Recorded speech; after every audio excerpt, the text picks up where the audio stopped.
체력은 생명, 뇌력은 창조. 무조건 움직여라. 건강과 행복, 평화를 자급자족하기 위해서 가장 우선적으로 챙겨야 할 것을 꼽으라고 하면 건강이다. 건강이 행복과 평화를 위한 기본적인 발판이자 지름길이기 때문이다. 나는 체력은 곧 생명이라고 말한다. 말 그대로 체력은 자신의 생명력과 비례한다. 그러니 체력을 다지는 것이야말로 자신의 생명력을 연장하는 최고의 방법이다. 120살까지 살기 위해서 기본적이고도 필수적인 노력을 기울여야 할 것이 바로 체력을 다지는 것이다. 운동이야말로 강력한 효과를 가진 보약이다. 운동은 기대 수명과 건강, 에너지 수준을 모두 증강시킬 수 있는 탁월한 방법이다.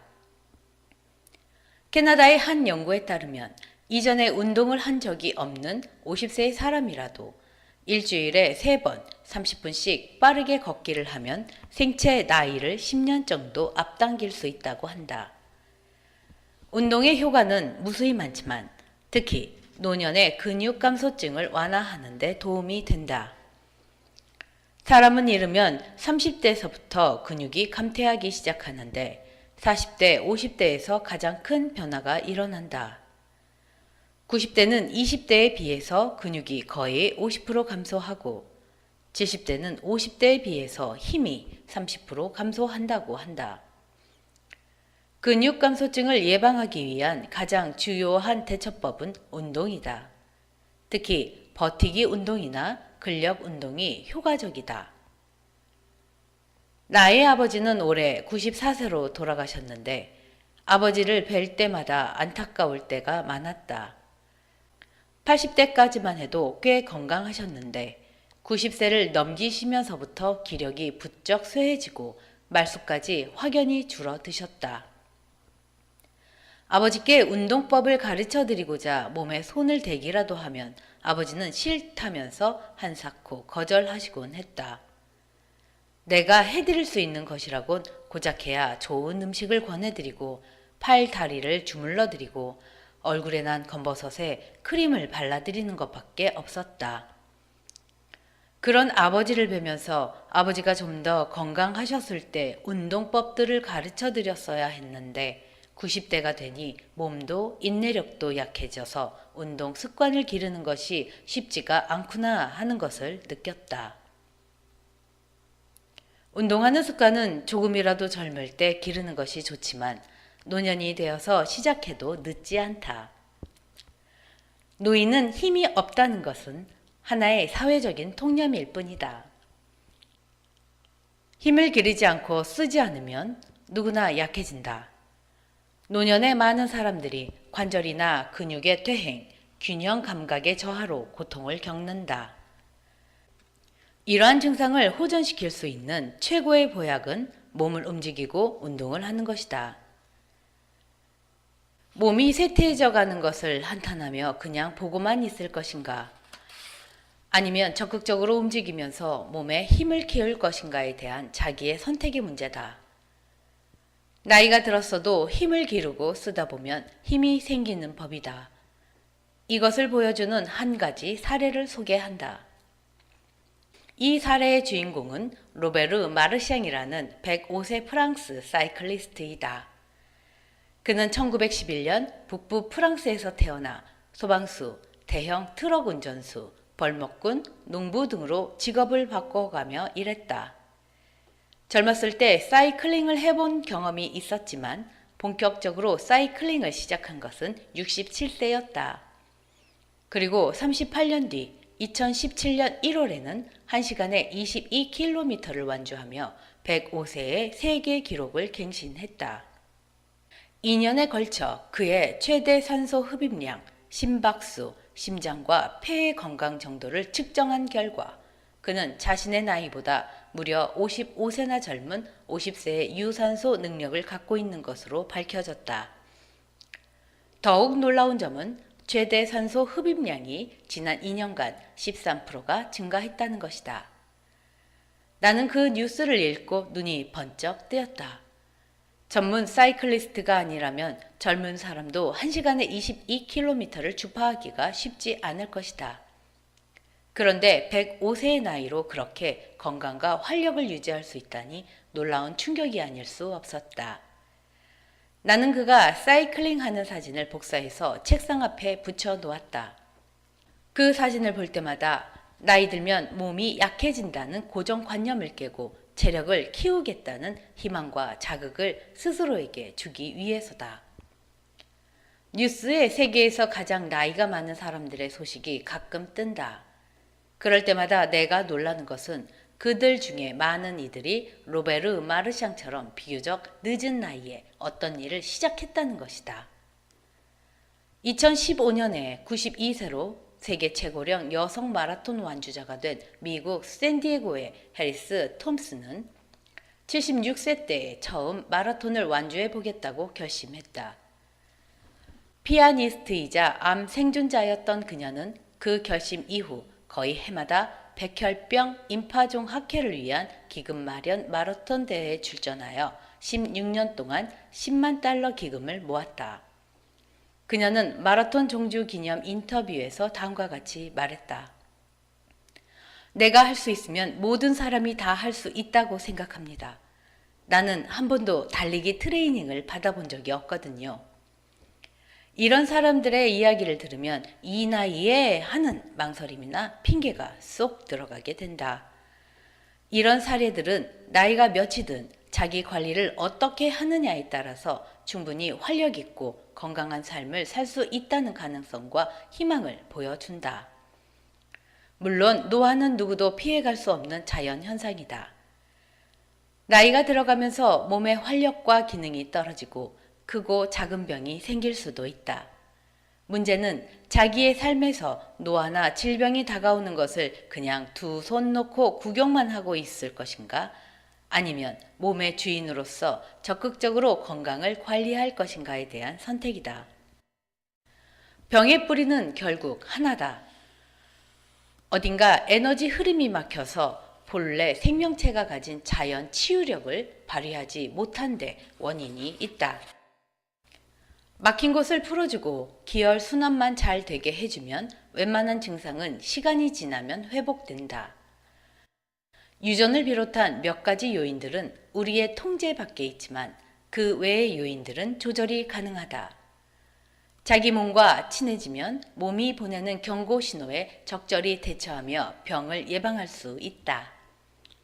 자연히 병원과 약국은 멀어질 수밖에 없다. 병원이나 약국은 찾는 사람이 계속 찾는다. 조금 아프다고 병원이나 약에 매달릴 것이 아니다. 내 몸에 관한 한 내가 의사라는 생각을 가지고 스스로 자신의 체력을 키울 생각을 해야 한다. 의지와 노력이 있다면 얼마든지 젊고 건강하게 오래 살 수 있다. 여기서 덧붙여 말하고 싶은 것은 일반적인 경우가 아닌 심각한 만성 질환이나 신체 장애가 있는 사람들의 경우이다.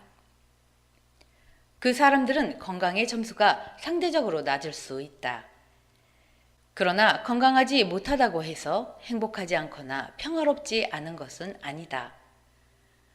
내가 아는 61세의 일본인 여성 야타 치에코는 젊었었을 때부터 조기 발현 파킨슨 증후군으로 인해 몸을 많이 떨면서 상체도 구부정하게 숙이고 항상 지팡이를 짚고 비틀비틀 걸었다. 걸을 때 발바닥 전체가 바닥에 완전히 닿지 않고 발의 앞쪽만 바닥에 닿아서 마치 공중에 떠서 걷는 것 같았다. 단센터에서 열심히 수련하는 등 각고의 노력을 기울이던 중 2011년 6월 한 프로그램에 참석했을 때 그녀에게서 놀라운 변화가 일어났다. 발꿈치가 땅에 닿으며 걸을 수 있게 된 것이다. 지팡이도 없이 심지어 다리를 한쪽씩 번갈아 들어 올리면서 춤까지 출 수 있게 되었다. 너무나 행복하게 춤을 추는 그녀의 모습은 다른 참석자들까지 기쁨과 감동의 눈물을 흘리게 했다. 야하타는 그날의 감회를 이렇게 말했다. 40년 만에 발바닥을 바닥에 붙이고 설 수 있게 됐습니다. 저에게는 정말 이것이 기적입니다. 발바닥이 땅에 붙으면 발바닥에서 기분 좋고 행복한 느낌이 올라옵니다. 발바닥이 바닥에 닿게 걷는 것만으로도 이렇게 행복하구나 생각했죠. 정말로 태어나서 처음으로 느끼는 행복이었어요. 인간이란 지구 위에 발바닥을 딱 붙이고 서는 것만으로 이미 충분히 행복하다고, 그 이상의 행복이 없다고 그때 생각했습니다. 이런 게 저런 게 없어서 불행하다는 사람도 있지만 저는 이 땅 위에, 지구 위에 똑바로 서서 숨 쉬는 것만으로도 충분히 행복합니다. 다른 사람들은 전혀 특별하게 느끼지 않는 보통의 걸음걸이가 그녀에게서는 세상의 그 무엇과도 비교할 수 없는 큰 행복이었다. 건강을 잃어버린 경험이 있는 사람일수록 건강의 소중함을 더욱 깊이 느낄 수 있다. 내 몸은 약해. 나는 아파. 나에게는 장애가 있어. 라며 자신을 계속 한정 짓지 말고 매일 조금씩, 아주 조금씩이라도 자신의 몸을 움직이고 운동시키다 보면 결국 변화는 일어날 수밖에 없다.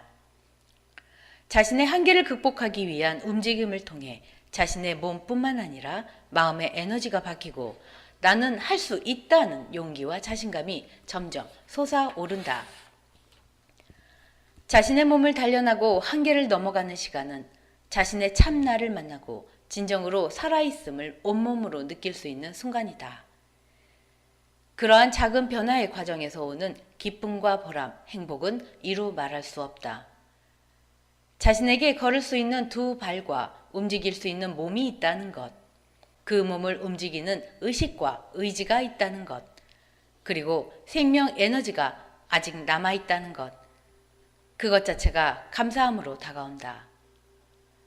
두 팔과 다리가 없이 태어났지만 지금은 전 세계를 순회하며 동기부여 강사로 활약하고 있는 닉 부이치치의 이야기를 들어보았을 것이다. 그는 왼쪽에 있는 두 발가락을 사용해 글씨를 쓰고 뒤꿈치와 발가락을 사용해 컴퓨터도 다루고 수영, 낚시, 골프도 즐긴다. 나는 내 삶을 즐기고 있습니다. 난 행복합니다. 그는 강연에서 이렇게 말했다. 이렇게 넘어지면 어떻게 하죠? 제가 다시 일어나는 것은 불가능하겠죠? 하지만 그렇지 않아요. 저는 100번이라도 다시 일어나려고 노력할 거예요. 실패해도 다시 시도한다면, 그리고 또 다시 시도한다면 그것이 끝이 아니에요. 다시 일어날 수 있는 용기를 얻을 수 있을 거예요. 이렇게요. 아주 오래전에 어떤 TV 채널에서 본 사례도 있다. 위장병으로 고생하면서 건강에 자신감을 잃어버렸던 한 남자가 스스로 건강을 회복한 얘기다. 그는 계단을 다리로 걸어서 올라갈 힘도 없을 만큼 병약했다. 늘 병원에서 준 위장약에 의지해서 살아왔는데 어느 날 내가 더 이상 이렇게 살면 안 되겠다는 결심을 했다. 그때 제일 먼저 시도한 게 푸시업이다. 푸시업 숫자를 하나씩 늘려가면서 팔과 다리, 허리 등 근육에 힘을 기르기 시작했다. 자신감이 생기자 그 다음에는 물구나무 서기를 연습했다. 그리고 몇 년 후 그는 물구나무를 선 채로 남산의 수많은 계단을 올라가는 놀라운 일을 이뤄냈다. 그렇게 되는 동안에 언제부턴지 모르게 위장병은 다 나아버렸고 몸도 아주 건강해졌다고 한다. 그는 자기 몸을 사용한 것이고 자기 몸의 주인이 된 것이다. 더 이상 나약한 몸과 위장병에 고통받지 않고 약에 의존하지 않겠다. 내가 내 몸을 고치겠다고 결심하고 그것을 꾸준히 실행했기 때문에 기적 같은 일이 일어난 것이다. 건강과 체력은 누가 대신 만들어줄 수 있는 것이 아니다. 나를 바꾸는 힘은 바로 나 자신에게 달려있다. 그런데 체력을 다지라고 하면 사람들은 대개 헬스장의 러닝머신에서 달리거나 무거운 역기를 들면서 웨이트 트레이닝을 하는 상상을 한다. 그래서 지레 겁을 먹고 포기한다거나 큰맘 먹고 헬스장에 등록을 했어도 며칠 못 가서 흐지부지 나태해져 버린 자신에게 실망하곤 한다. 바쁜 일정을 쪼개어 굳이 몇 시간씩 내지 않더라도 생활 속에서 운동을 할 수 있는 방법은 없을까? 그래서 내가 생각한 것이 틈날 때마다 하는 운동이다. 생활 속에서 틈나는 대로 몸을 움직이는 습관을 들이는 것이다. 내가 틈틈이 하는 운동에 관심을 갖게 된 계기는 50대 중반, 몸의 변화를 겪으면서였다. 젊은 시절에는 태권도, 유도, 합기도 유단자였고 몇 시간씩 운동을 해도 지칠 줄 모르는 무쇠 체력이었는데 언제부턴가 몸의 기력, 근력, 순발력도 떨어지고 마음도 우울하고 의욕도 저하되는 증상이 나타났다. 아, 나도 이제 나이가 드는구나. 실감이 났다. 이대로 방치하면 정말 늙을 일밖에 없겠다는 자각이 들자 정신이 번쩍 들었다. 나 스스로 몸과 변화하지 않으면 안 되겠다는 각성의 소리가 들렸다. 내 몸 상태를 다시 활력 있게 되돌려 놓을 수 없을까? 어디서부터 시작할까 고민하다가 시도한 것이 바로 1분 운동과 장생보법 그리고 최근에 개발한 배꼽 힐링이다. 이 방법들은 몇 시간을 할애하여 작정하고 하는 운동이 아니라 생활 속에서 틈날 때마다 하면 되는 운동이다. 사실 장생보법은 굳이 따로 시간을 낼 필요조차도 없다.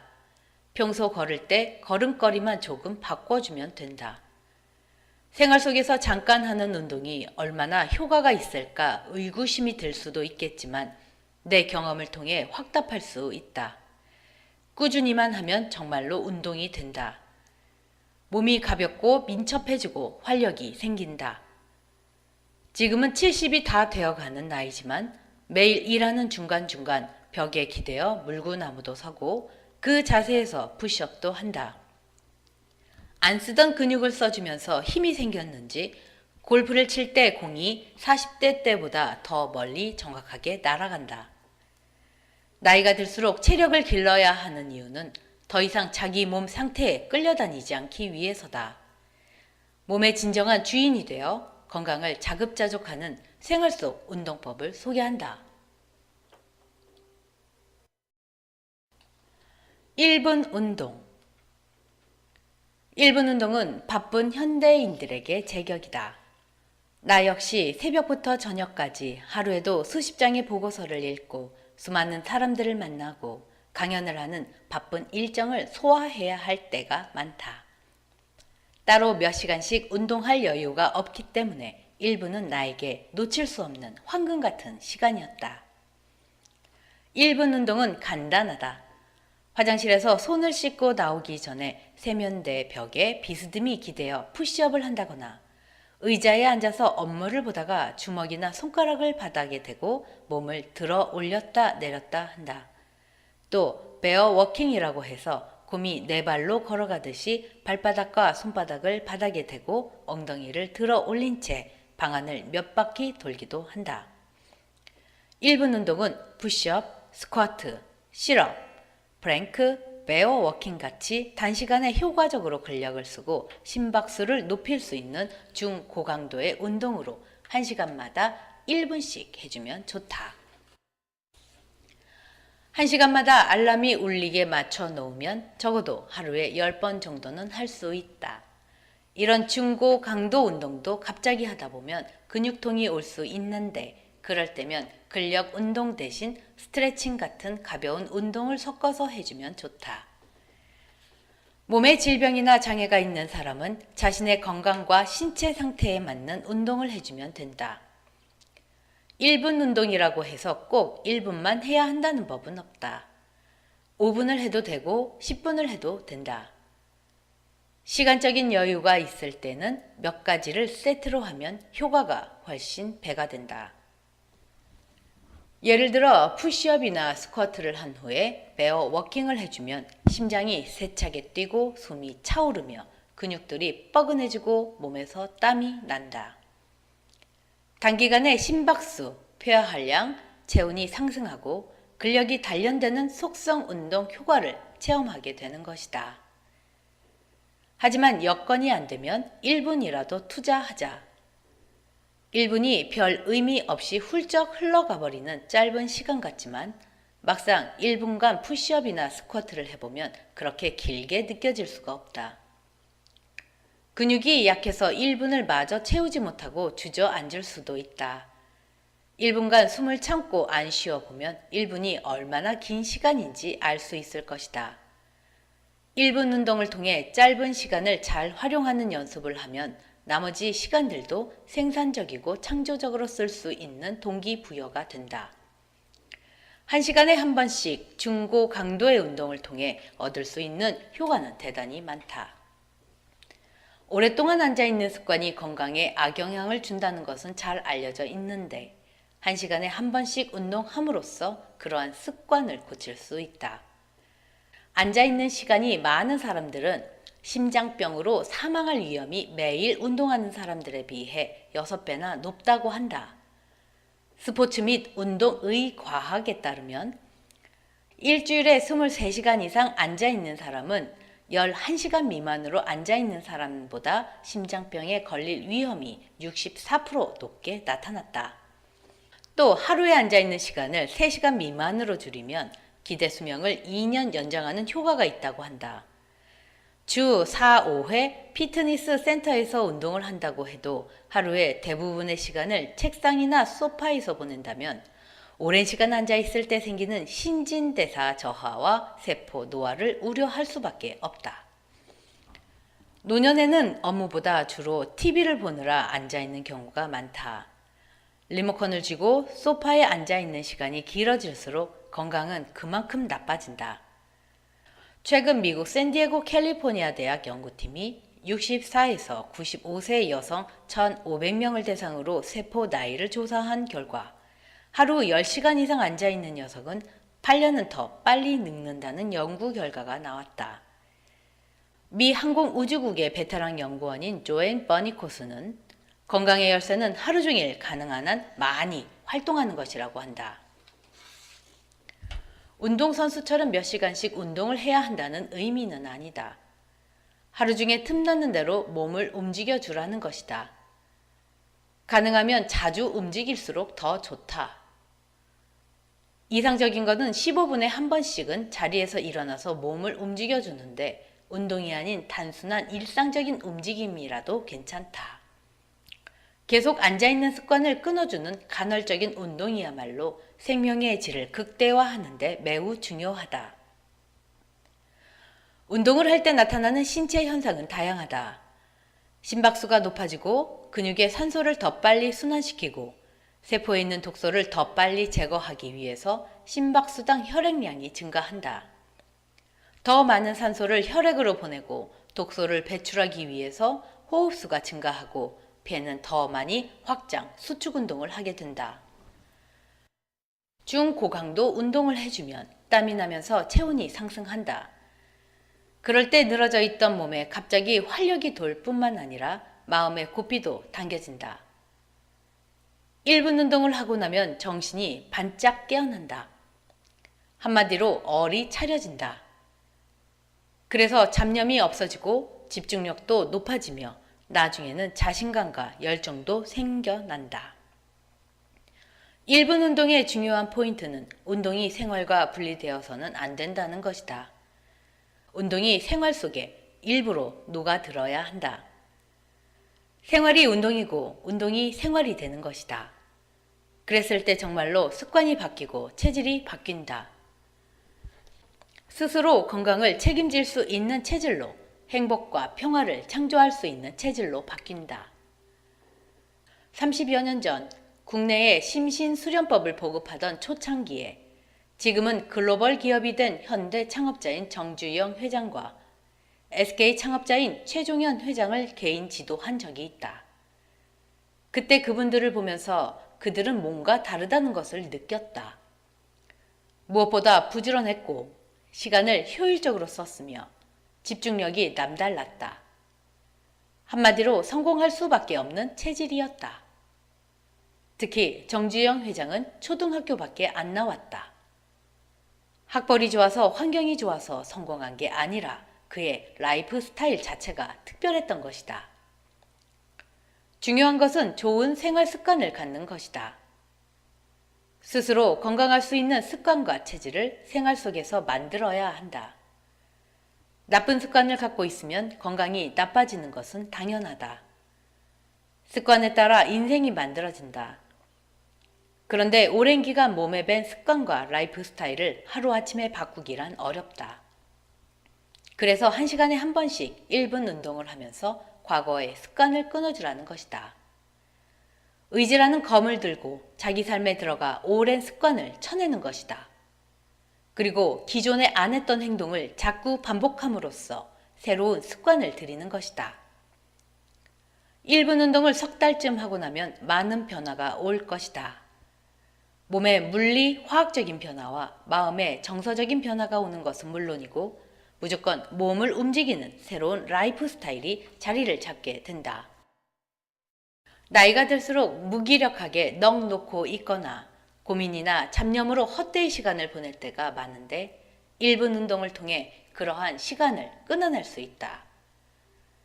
스트레스를 받을 때도 1분 운동을 통해 바로 기분을 전환하고 답답한 에너지를 해소할 수 있다. 1시간에 한 번씩 1분 운동을 하면서 우리는 자신의 몸과 감정을 향해 내가 주인이라는 것을 정확하게 알려줄 수 있다. 그러면 그 1시간을 구할 수 있다. 그 1시간을 더 생산적이고 창조적으로 활용함으로써 몸의 감정에 나약하고 나태한 상태에서 벗어나 정신을 차리고 자신의 삶에 집중할 수 있게 된다. 체력 관리가 되면 시간 관리, 감정 관리, 목표 관리가 되고 그것이 모여서 인생 관리가 된다. 나는 1분 운동을 1분의 깨달음이라고도 한다. 동양의 전통 철학에서 깨달음이란 자기의 에고가 없어지는 무아의 상태를 체험하는 것이고 무아가 되기 위해서는 굉장히 힘든 수행 과정을 거쳐야 한다고 여긴다. 그런데 1분 운동을 하는 즉시 아무 생각이 없는 상태, 무아가 되는 것을 체험할 수 있다. 무아지경이라는 말처럼 정신이 몸에 집중되어 다른 잡념이 사라지는 상태가 되는 것이다. 그때 진짜 자기 자신을 대면할 수 있다. 1분간 쉬지 않고 푸시업을 해보라. 생각이 몸의 느낌에 집중되어 다른 생각은 하나도 안 날 것이다. 푸시업을 하느라 힘든 상황에서 쓸데없는 고민이나 맛있는 음식이 생각나겠는가? 생각을 단순화하는 가장 좋은 방법은 의식을 몸에 집중하는 것이다. 몸에 집중할 때 잡념이 없어진다.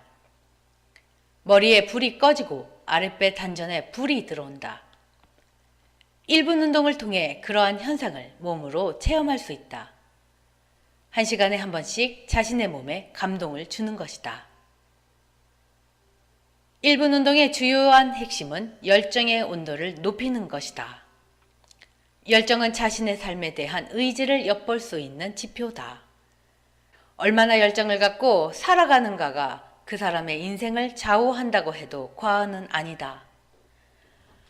요즘은 한창 혈기왕성해야 할 젊은이들도 열정 없이 무기력하게 살아가는 것을 많이 보는데 은퇴 후 마땅히 하는 일 없이 세월을 보내는 노인들이라면 열정을 유지하기가 더욱 쉽지 않다. 새로운 열정을 끌어낼 만한 목표도 없고 열정을 갖고 무언가에 새롭게 매진하기에는 이미 나이가 들었다고 생각하기 쉽다. 열정은 나이가 젊다고 환경이 좋다고 해서 생기는 게 아니다. 다른 사람이 자신의 열정의 온도를 높여주기를 바라거나 외부 환경이 좋아져서 자신의 열정이 살아나기를 바라서도 안 된다. 열정은 누가 갖다 주는 것이 아니라 스스로 만들고 일으키는 것이다. 1분 운동은 열정의 온도를 높일 수 있는 훌륭한 방법이다. 자기 안에 세차게 뛰는 심장의 맥박을 통해 턱까지 차오르는 숨을 통해 뻐근하게 단련되는 단단한 근육을 통해 살아있음을 실감해보라. 그 순간이 스스로 열정의 온도를 높이는 순간이다. 이제부터 내 건강은 내가 책임지겠다. 내 인생도 내가 만들고 내가 창조하겠다는 의지와 자신감의 열정이 분출되어 나온다. 열정은 곧 희망이다. 1분 운동으로 열정의 온도를 높여라. 장생보법. 내가 장생보법을 개발하게 된 계기가 있다. 2006년 56세 되던 해에 낙마사고로 허리를 크게 다친 적이 있다. 애리조나주 세도나에서 말을 타고 산에 오르는데 말이 갑자기 멈춰서는 바람에 일어난 사고였다. 당신아는 미팅과 강연, 출장 등으로 항상 바쁘게 돌아다녔는데 그 사고로 몸을 회복하기 위해 모처럼 내 몸에만 온전히 집중하는 시간을 가질 수 있었다. 내 걸음걸이가 젊은 시절에 박력 있던 걸음이 아니란 걸 알게 된 것도 그 무렵이다. 언제부턴가 나는 허리를 뒤로 젖힌 채 발 뒤꿈치에 무게 중심을 실어서 걷는 이른바 회장님 걸음에 익숙해져 있었던 것이다. 그때부터 걸음걸이 연구에 들어갔다. 아기가 걸음마를 배울 때처럼 한 발짝 한 발짝 조심조심 걸으면서 자세와 각도를 달리했을 때 몸의 느낌이 어떻게 변하는지 면밀히 관찰했다. 그리고 주변 사람들의 걸음걸이도 관찰했다. 젊은 사람과 나이 든 사람의 걸음걸이가 달랐고 아가씨와 아주머니의 걸음걸이도 달랐다. 그런 연구와 관찰을 통해서 탄생한 것이 바로 장생보법이다. 두 발을 나란히 11자로 해서 용천을 꾹꾹 눌러주면서 발가락 끝까지 힘을 주고 걷는 것이 포인트다. 용천은 발바닥 길이를 3등분 했을 때 앞쪽 3분의 1 지점 오목 들어간 곳에 있는데 발 앞쪽에 무게 중심을 싣고 힘차고 경쾌하게 걷다 보면 몸에 힘이 붙고 기분도 상쾌해진다. 나는 방 안에서도 걷고 숲길에서도 걷고 골프를 할 때도 장생보법으로 걸었다. 걸을 일을 계속 만들면서 열심히 걷다 보니 걷는 것이 무척 재미있었다. 그렇게 장생보법을 생활 속에서 습관화한 지 5개월이 지났을까? 어느 날 문득 내 몸이 한창 젊었었을 때처럼 활력이 넘치는 것을 느낄 수 있었다. 몸도 놀라보게 가벼워지고 행동도 민첩해졌다. 두 다리로 걸을 수 있다는 것이 그저 기쁘고 감사했다. 나는 걸음이 단순히 이동 수단이 아니라 건강 수단이 될 수 있고 나아가 즐거움의 수단이 될 수 있다는 사실을 깨달았다. 걸을 때 어떤 마음으로 걷느냐가 굉장히 중요하다.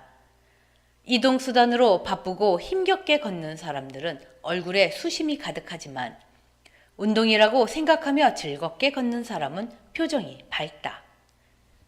건강이나 행복, 평화가 먼 데 있는 것이 아니라 바로 걸음걸이 속에 있다는 것을 발견했다.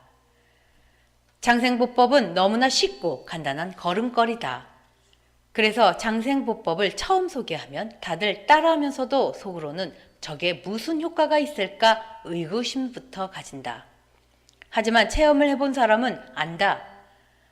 아주 단시간 내에 조금씩 걸어주는 것만으로도 놀라운 효과를 볼 수 있기 때문이다. 장생보법 체험담을 들어보면 한결같지 않은 소리가 있다. 걸음걸이가 이렇게 중요한 줄 몰랐다. 걷는 게 너무 재미있고 신난다. 두 다리와 발에 묵직한 통증이 사라지고 가벼워졌다. 불면증으로 고생했는데 숙면을 취할 수 있게 되었다. 혈색이 좋아지고 몸이 가벼워진 느낌이다. 불안하고 긴장을 잘 하는 편인데 마음이 많이 편해졌다. 몸에 활력이 생기고 머리가 맑아져 일의 집중력이 높아졌다. 걸음걸이 하나 바꾸는 것이 이렇게 큰 변화를 가져온다. 우리는 대부분 별 생각 없이 그냥 걷는다. 자신의 걸음에 별 관심도 없다. 각자 자기 편한 방식대로 걸어도 누가 뭐라고 하는 사람은 없다. 학교에서 특별히 걸음걸이를 배운 적도 없고 발바닥까지 신경 쓸 생각도 안 할 것이다. 하지만 무의식적으로 행하고 있는 이 걸음을 어떻게 걷느냐에 따라 삶의 질이 달라진다. 그냥 걸어야 하니까 걷는 것이 아니라 나는 걸으면서 운동을 하겠다고 마음을 먹으면 걸음이 장생을 위한 건강 수단으로 행복을 창조하는 기쁨의 수단으로 바뀌게 된다. 나이가 들어서 근육량이 소실되고 골격이 틀어지면 걸음걸이가 달라진다. 나이 60이 넘어가면 자세가 구부정하게 변하고 무릎도 쫙 펴지지 않으며 어정쩡한 팔자 걸음이 된다. 무릎이 약해지면 걸을 때 몸의 중심이 발바닥에서 허리로 올라온다. 또 허리가 약해지면 나중에는 어깨에 힘이 들어간다. 마치 아기 때는 호흡을 아랫배로 하다가 어른이 되어서는 가슴으로 하고 죽을 때는 목에까지 차 숨이 넘어가는 것처럼 걸음걸이와 호흡은 닮은 점이 많다. 장생보법은 가장 순수하고 건강했던 어린아이의 걸음걸이로 돌아가는 것이다. 원기왕성한 아이들은 넘어질 듯 몸이 앞으로 쏠린 채 발 앞쪽에 힘을 주어서 팍팍 내딛는다. 뒷짐을 지고 무게 잡고 느릿느릿 걷는 걸음이 아니라 앞을 향해 진취적으로 나아가는 활기찬 걸음이다.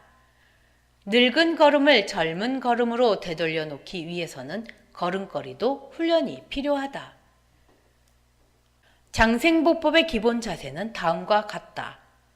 편안하게 서서 발바닥에 용천에 의식을 두고 발가락에 힘을 살짝 주어 땅을 움켜쥔다는 느낌이 들도록 선다. 그러면 발바닥 전체에 체중이 분산되면서 힘이 무릎과 고관절, 아랫배 단전으로 올라가 몸의 중심이 잡힌다. 이어 가슴과 목, 정수리로 기운이 연결되어 뇌에 자극을 준다. 마음속으로 용천에서 정수리까지 하나로 연결된다는 느낌을 상상하면서 걸어보라.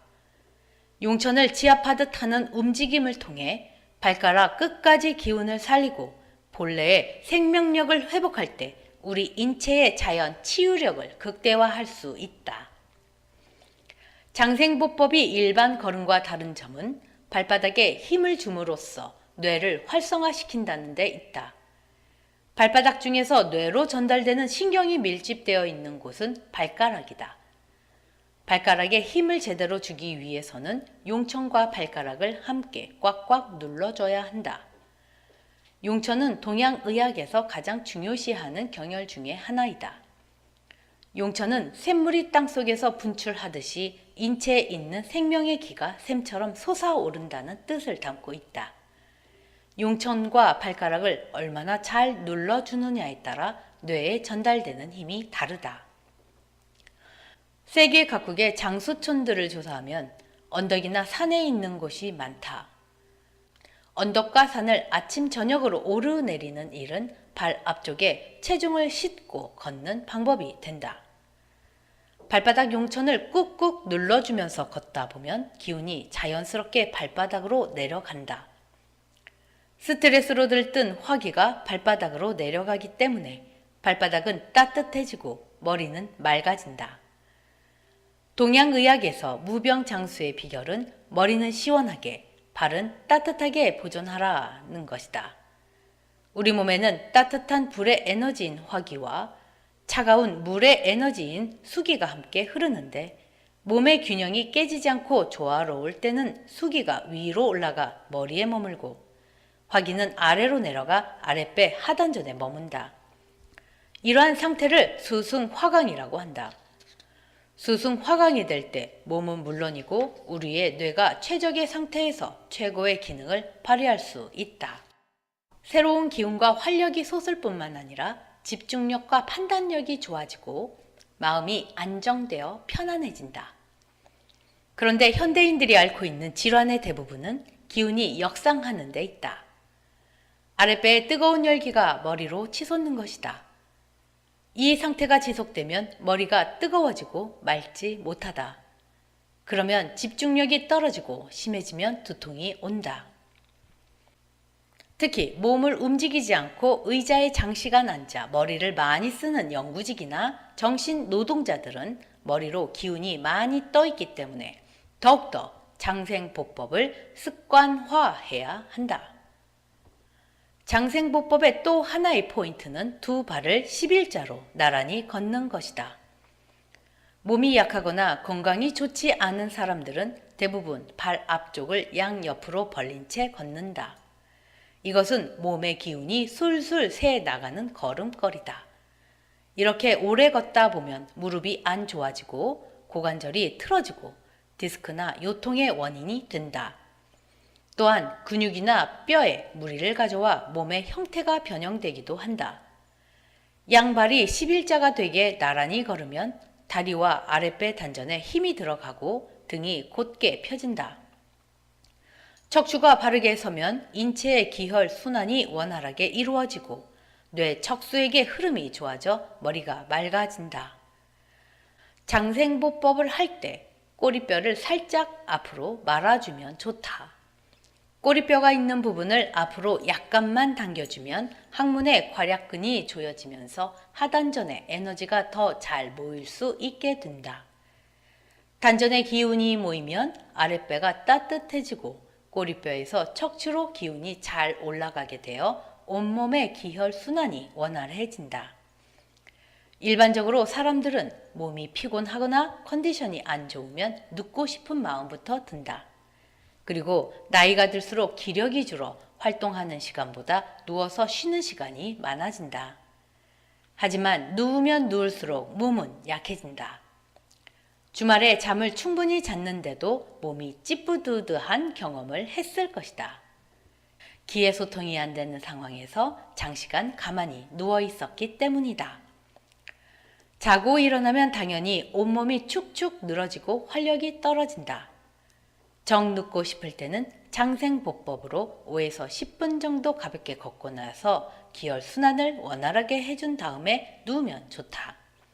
그러면 숙면을 취하고 개운하게 일어날 수 있다. 걷기의 효과는 익히 많이 들었을 것이다.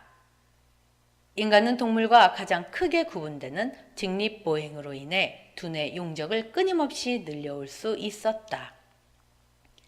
네 발로 걷는 개의 뇌는 아무리 세월이 지나도 변하지 않는다.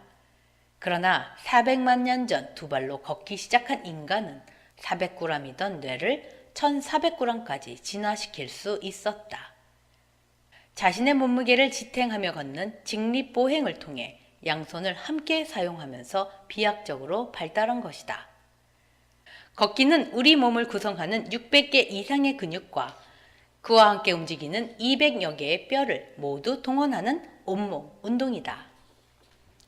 특히 발바닥을 통해 몸 전체에 수없이 뻗은 신경을 자극하고 다리의 혈액순환과 물질 대사를 활발하게 일으켜 하체의 근육을 단련시켜 주는데 중요한 역할을 하며 노화 예방을 돕는다. 걷기는 뇌에 산소를 효과적으로 공급해 줄 수 있는 방법이다. 뇌는 체중의 2% 정도 작지만 인체에서 가장 많은 에너지를 사용하는 부위다. 심장에서 나가는 피의 15%를 소비하고 활동하지 않고 쉬기만 해도 호흡을 통해 들어오는 산소의 25%가량을 소비한다. 만약 뇌에 혈액이 15초 정도만 공급되지 않아도 사람은 의식불명 상태에 빠지고 4분간 중단되면 뇌세포는 되돌릴 수 없을 정도로 손상을 입는다. 뇌세포의 활성도가 떨어지면 머리가 맑지 않고 집중력도 떨어지며 의욕도 줄어든다. 뇌에 산소를 충분히 공급하려면 혈액순환이 원활해야 하는데 제2의 심장이라는 발을 움직임으로써 심장의 움직임을 도와줄 수 있다. 이로 인해 전신의 혈액순환이 원활해지고 산소 공급이 잘 되어 머리끝부터 발끝까지 건강을 유지할 수 있다. 운동을 하면 뇌의 크기가 수축되거나 기능이 저하되는 것과 같은 뇌 관련 노화를 늦춰줄 뿐만 아니라 뇌의 크기를 증가시킬 수도 있다. 미국 피츠버그 대학의 커크 에릭슨 박사는 60에서 80세 사이의 노인들이 1년간 하루 30에서 40분씩 일주일에 3번을 걸었을 때 기억력을 관장하는 해마와 뇌의 핵심 조직이 평균 2% 증가했다고 발표했다. 이것은 뇌 노화의 시기를 1에서 2년 되돌려 놓은 것이나 다름없다. 반대로 우리 몸은 사용하지 않으면 그 기능이 떨어지기 마련이다. 일예로 한쪽 다리를 다쳐서 한동안 깁스를 했다가 풀어보면 다른 쪽 다리에 비해 훨씬 가늘어진 것을 알 수 있다. 건강한 남성을 대상으로 3주간 꼼짝 않고 누워 지내게 한 뒤 근육이 어떻게 퇴화했는지를 조사한 실험이 있다. 실험 결과 팔 근육은 그대로인데 비해 다리 근육은 무려 15%나 가늘어졌다. 그리고 퇴화한 다리 근육을 다시 훈련시킨 결과 9주 만에 본래의 상태로 돌아왔다. 다리가 바빠야 오래 산다는 말도 있듯이 걷지 않으면 다리가 가장 먼저 퇴화한다는 사실이 과학적으로 증명된 셈이다. 본래의 근육을 회복하기 위해서 3배의 시간을 투자했다는 사실도 눈여겨볼 만하다. 이것은 평소에 몸을 자주 움직이는 생활 습관이 건강에 얼마나 중요한지를 반영하고 있다. 다리는 활력의 원천이다. 인체의 활력은 근육을 얼마나 보유하고 있느냐에 달려 있는데 다리에는 무려 인체 근육의 30%가 몰려 있다. 또 운동선수들은 40%를 웃돈다. 다리 근육에서 인체 근육이 많을수록 원기가 왕성하다. 반대로 근육이 적을수록 피로하고 기력이 떨어진다. 노인들이 쉽게 골절상을 입는 것은 근육량이 소실되었기 때문이다. 계단을 조금만 올라가도 다리가 후들거리는 사람들은 나이를 탓할 게 아니라 지금부터라도 다리 힘을 길러주는 훈련을 매일매일 해야 한다. 장생보법을 활용하면 아주 간단하고 자연스럽게 생활 속에서 건강을 증진시킬 수 있다. 몸이 건강해지면 저절로 행복해지고 평화로워진다. 주변 사람들에게도 너그러워지고 돕고자 하는 마음이 생긴다. 내가 모든 문제의 출발을 건강에 두는 것은 이 때문이다. 제주도에서 35년 넘게 정형외과 의사를 해온 65세의 문성철 원장은 장생보법이 환자들의 인체 골격의 균형을 잡아줌으로써 빠른 시간 내에 근골격계의 통증을 완화시켜준다고 본다. 그는 직업상 골격에 이상이 있는 사람들을 많이 보아왔고 그들에게 장생보법을 적용해본 결과 척추선이 바로 잡힘에 따라 무릎 통증, 고관절 통증, 요통, 경추와 어깨 통증, 두통 등이 연쇄적으로 좋아지는 것을 많이 보았다. 대표적인 사례가 그의 아내다. 그녀는 워낙 약골인데다가 유전적으로 약한 무릎관절로 20년 넘게 고생했다.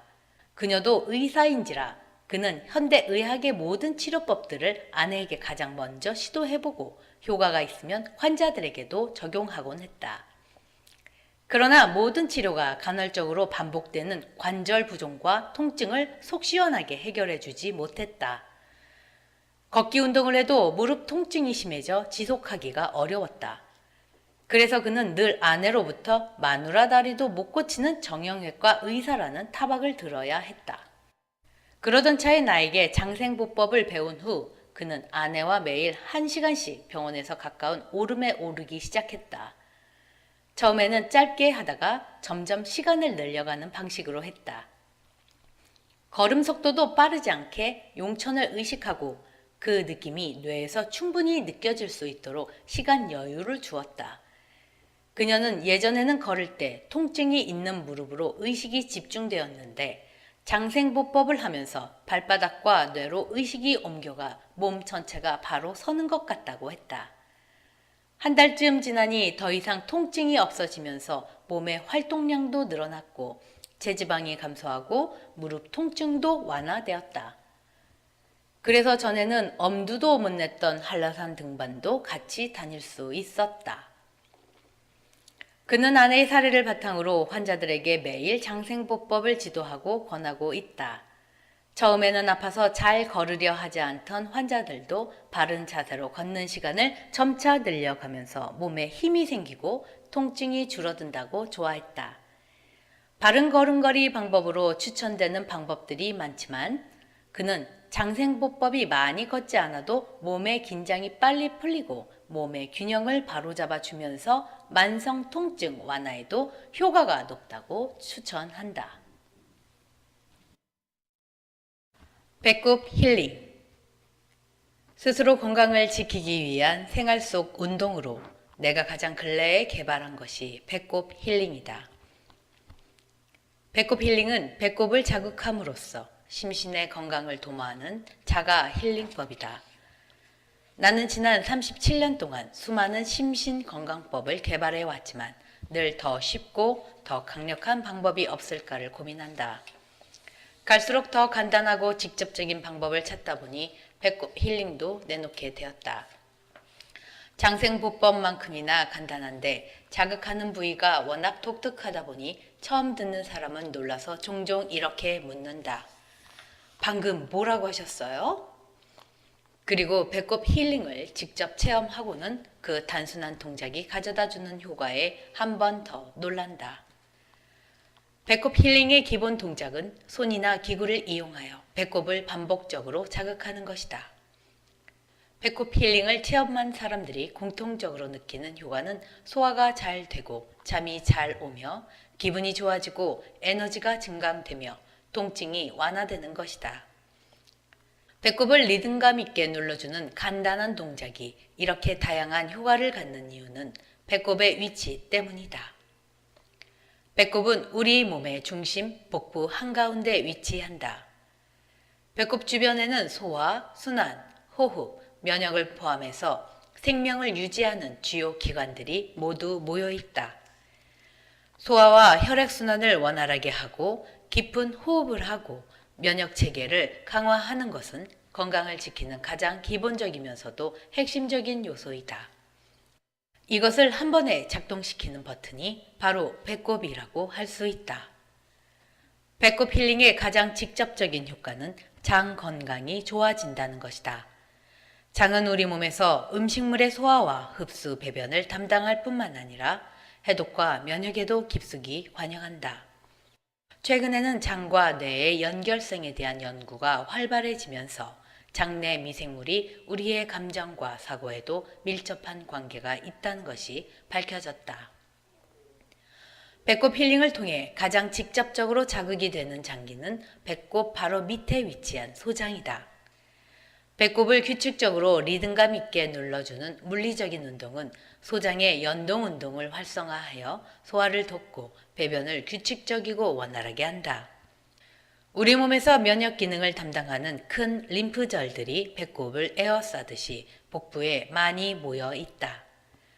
배꼽 힐링은 이 림프절을 적절한 자극을 주어 림프에게 흐름을 원활하게 함으로써 면역 반응과 노폐물 배출 작용을 돕는다.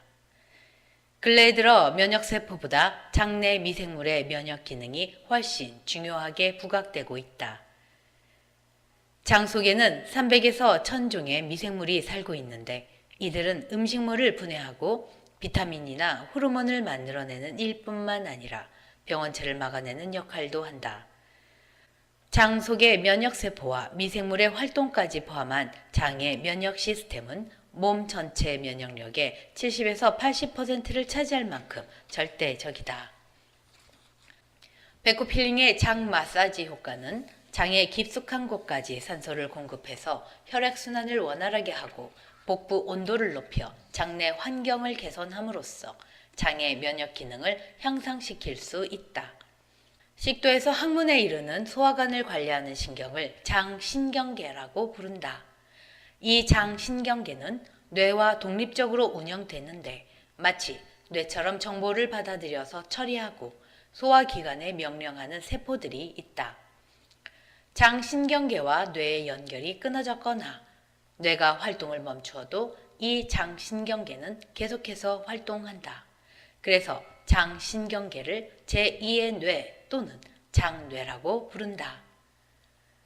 뇌에는 1천억 개의 세포가 있고 장신경계에는 3에서 5억 개의 세포가 있는데 이것은 척수에 있는 세포 수보다 5배가 많은 수치이다. 우리 뇌와 장은 둘 사이를 연결하는 미주신경이라는 2000개 신경 섬유를 통해 서로 긴밀하고 빠르게 소통할 수 있다.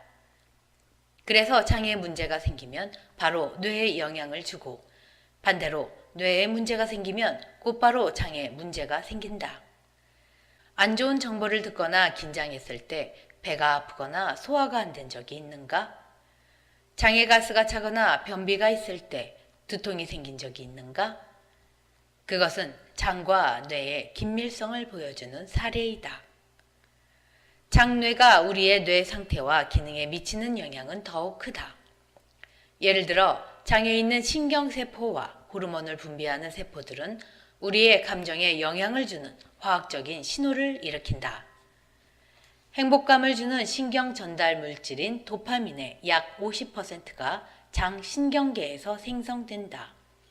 또 평화로운 느낌을 주는 신경 전달 물질인 세로토닌은 95% 이상이 장에서 생성되고 뇌에서 만들어지는 것은 3% 정도에 불과하다. 세로토닌은 기분, 의욕, 수면, 성욕과 성기능, 기억과 학습, 사회적 행동에 영향을 미친다. 세로토닌이 부족할 때 나타나는 우울증이나 불안증은 장내 환경에 큰 영향을 받는다. 그러므로 장 건강을 향상시키면 세로토닌 분비가 증가하여 안정감과 좋은 기분을 유지할 수 있고 만족감과 의욕을 느끼게 된다. 장 건강은 우리의 감정뿐만 아니라 뇌에도 영향을 준다. ADHD나 자폐증, 알츠하이머 같은 뇌 증상도 장의 상태와 밀접한 연관관계가 있음이 밝혀지고 있다. 구체적으로 세로토닌 부족으로 우울증을 앓는 50대 이상의 사람들은 우울증이 없는 같은 나이대 사람들보다 혈관성 치매에 걸릴 확률이 2배나 많고 알츠하이머에 걸릴 확률이 65%나 많다는 연구 결과가 있다. 장의 상태가 개선되면 이러한 많은 뇌 병변들도 호전된다고 하니 때로는 장의 상태를 개선시키는 방법이 뇌를 직접 치료하는 방법보다 더욱 효과적이다. 나는 세계적인 뇌와 장의 연결성 전문가인 에메런 에이머 박사와 함께 몇 차례 컨퍼런스를 하면서 뇌와 장의 연결축을 강화할 수 있는 전인적인 건강에 관해 대화를 나눌 기회가 있었다. 그는 배꼽 부근에 있는 태양 신경총 차크라는 전통적으로 음식의 소화뿐만 아니라 개인의 에너지, 공포와 불안을 통제한다고 여겨지는데 이 차크라가 뇌와 장 사이의 연결성을 암시한다고 말했다. 배꼽 힐링이나 마사지처럼 직접 물리적인 자극을 주거나 요가나 복식 호흡처럼 간접적인 자극을 줌으로써 태양 신경총 차크라를 활성화하면 이것이 뇌와 장의 연결성을 강화할 수 있다고 말했다. 뇌와 장 건강을 위해서는 건강한 식습관을 기르는 것이 기본이고 중요하지만 배꼽 힐링은 음식물이나 약을 섭취하지 않고도 간단한 운동을 통해 뇌와 장 건강에 실질적인 도움을 줄 수 있다는 장점이 있다. 배꼽 힐링을 통해 많은 사람들이 경험하는 또 하나의 효과는 스트레스 완화이다. 스트레스로 삶의 질이 떨어지고 건강이 악화되는 것은 많은 사람들이 겪는 심각한 문제이다. 앞에서 뇌와 장이 미주신경으로 연결되어 있다는 언급을 했다. 미주신경은 뇌간에서부터 소장, 위, 간, 신장, 폐, 심장 등 체내의 거의 모든 장기까지 뻗어 있으며 이들 장기와 뇌를 직접 연결시켜준다. 미주신경은 호흡이나 심박동 등을 조절하는 뇌의 명령을 각 장기에 전달하고 위장관 등의 소화기관이 비어있는지의 여부 등 각 장기의 상황을 뇌에 전달하는 쌍방향 정보 고속도로 역할을 한다. 배꼽은 복부에서 가장 적은 근육층을 가지고 있기 때문에 몸 바깥에서 미주신경에 직접적인 자극을 주기에 가장 효과적인 지점이다. 배꼽을 반복적으로 리듬감 있게 눌러줌으로써 배꼽 바로 밑에 위치한 소장의 미주신경을 자극하고 이를 통해 미주신경으로 연결된 다른 장기와 뇌에까지 물결 효과를 일으킬 수 있다. 미주신경을 자극해서 얻는 가장 큰 효과는 스트레스 조절 능력을 키우는 것이다. 미주신경은 우리 몸에서 가장 큰 규모의 부교감 신경이다. 부교감 신경은 우리 몸을 쉬게 하고 소화를 통해 에너지를 보충하며 독소를 배출하고 손상된 부분을 보수하는 역할을 한다. 반대로 교감신경은 우리 몸을 흥분, 긴장시키는 스트레스 반응을 일으키기 때문에 교감신경이 지나치게 활성화되면 고혈압, 당뇨, 심장병, 동맥경화, 지각장애, 소화불량 같은 온갖 이상 증세에 시달리게 된다. 그래서 스트레스가 만병의 근원이라고 하는 것이다. 배꼽 힐링은 부교감신경을 자극해서 만성 스트레스에 시달리는 우리 몸에 깊은 휴식과 이완을 준다. 배꼽 힐링을 5분만 해도 입안에 침이 고이고 호흡이 깊어지는데 이것은 부교감신경이 활성화되어 우리 몸의 자연 치유력이 증가하고 있다는 증거이다. 동양의학에서 배꼽은 신궐로 불리는 중요한 에너지 포인트이다. 신궐은 신의 궁궐, 즉 신이 드나들고 거주하는 곳이라는 뜻이다. 동양의학에서는 신궐혈을 자극하면 인체의 면역력이 높아지고 복부에 있는 내장 기관의 기혈이 원활하게 소통되어 몸이 따뜻해지고 몸의 전반적인 건강이 회복된다고 본다.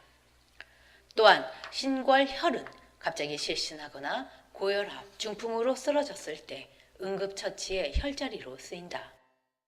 또한 체온이 낮아서 생기는 각종 장질환, 사지가 냉할 때, 월경 이상이나 불임증 같은 여성의 생식계 질환을 치유할 때도 이 혈자리를 활용한다. 배꼽 힐링은 기력이 약하고 호흡이 점점 짧아지는 노인들에게는 더할 나위 없이 좋은 간편한 건강법이다. 배를 눌러주는 동작은 장 속에 고여있는 혈액을 전신으로 순환시키는 효과가 있다. 또 복근을 운동시키고 장을 유연하게 하여 횡격막이 복부 깊숙이 내려올 수 있게 해준다. 그래서 기력이 없을 때, 피곤할 때 잠깐이라도 배꼽을 누른 후에 배꼽 호흡을 하면 금방 몸에 활력이 살아나고 몸이 따뜻해지는 것을 느끼게 된다. 심장이 멈춘 사람에게 심폐소생술을 하듯이 배꼽 힐링은 건강이 무너진 사람의 활기를 되살리는 기력 소생술이라고 할 수 있다. 실제로 미국에서는 배꼽 힐링의 강력한 효과를 직접 체험한 많은 이들이 시니어 센터나 요양원을 방문하여 노인들과 직원들에게 배꼽 힐링을 가르쳐주는 봉사 활동을 하고 있다. 배꼽 힐링을 더 잘 이해하기 위해서 배꼽 힐링의 효과를 직접 체험해 보기를 권한다. 배꼽 힐링은 짧은 시간에 할 수 있는 너무나 손쉬운 방법으로 그 효과도 즉각적으로 느낄 수 있다. 먼저 편안하게 등을 대고 눕는다. 상황이 여의치 않다면 앉은 자세도 무방하다.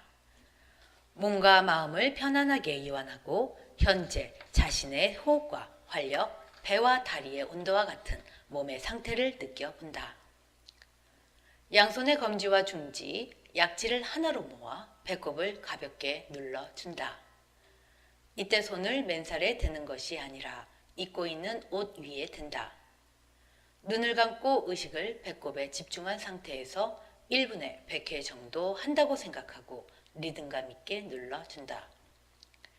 배꼽 힐링을 효과적으로 하기 위해 내가 개발한 힐링 라이프라는 도구가 있는데 그것을 사용해도 좋다.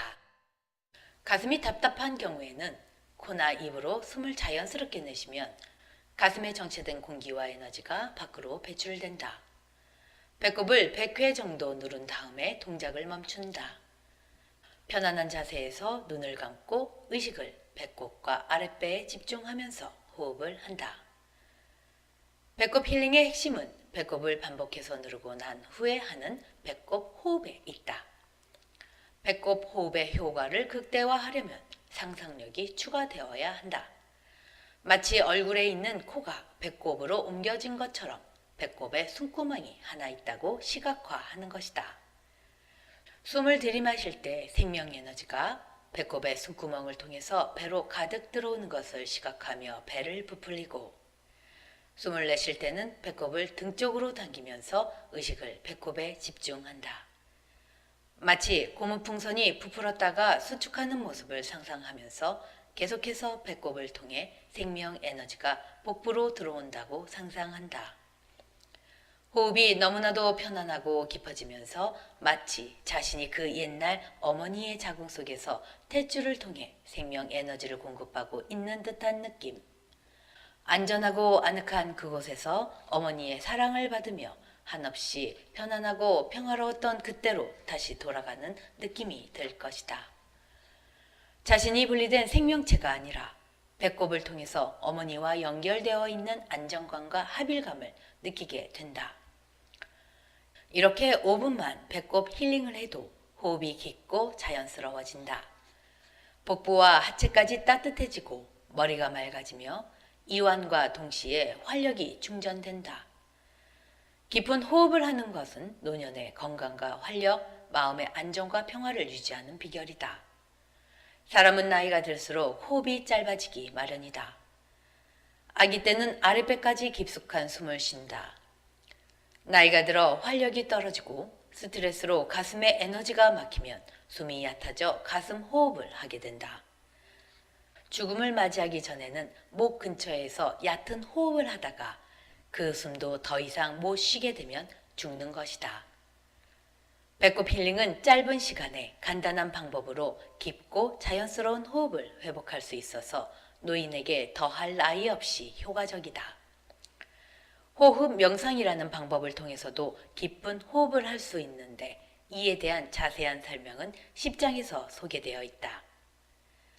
배꼽 힐링은 배꼽과 그 주변의 통점을 찾아서 그곳을 눌러줌으로써 그와 관련된 부위의 문제를 해소하는 데도 활용할 수 있다.